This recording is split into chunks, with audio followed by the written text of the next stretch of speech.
the family that wants to sell 59 acres in East Amherst for a controversial new subdivision called the project's foes selfish hypocrites in a sharply worded letter to 170 of their neighbors. The land that you do not maintain, the land that you do not pay taxes on, the land that some of you use for your own private park, your private dumping ground, or your private tranquility garden, remember that this land is not yours and we are the ones maintaining it and paying the taxes on it, wrote Richard and Lynn Jacobs and Richard's brother, Eric. Where your house and yard sits, was also open green space not so long ago. It was perfectly fine when the development benefited you, and your house was built, but is off limits for us? They asked. The letter provides a rare look at how a proposed development can turn neighbors against neighbors and divide a community. The Jacobs family had reached a breaking point when they mailed the letter to opponents of the $35 million project, which would bring 80 houses to the old farm between New Road and Millersport Highway. It's no surprise that some neighbors oppose a plan to turn long-standing green space into housing. That happens frequently in the region's suburbs. But what makes this situation so unusual is the people who own the property eyed for development live among those neighbors, and they've become a focal point of that opposition. The Jacobses blasted their critics because many live in homes in subdivisions built in the past 30 years under similar circumstances.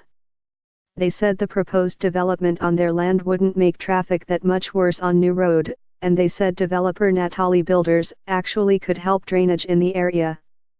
Most notably, the Jacobses accused opponents of repeatedly breaking into a barn on the New Road site, regularly trespassing at Richard and Lynn's nearby home and twice throwing eggs onto their property.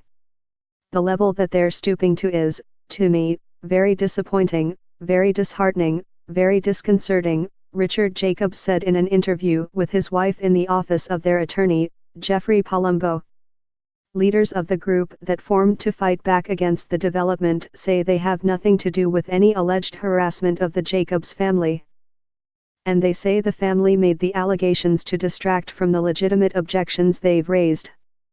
I think they're just trying to take away from the actual issues at hand, said Anthony Scroy, who lives on New Road in a house built in 1951. He called the accusations a smear campaign against the anti-development leaders.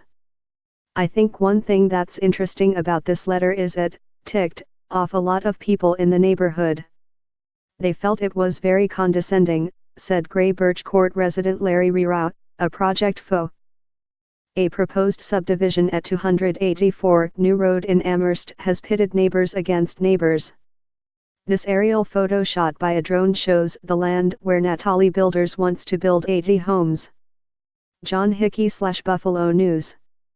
The Jacobs family has owned the property at 284 New Road for more than 100 years.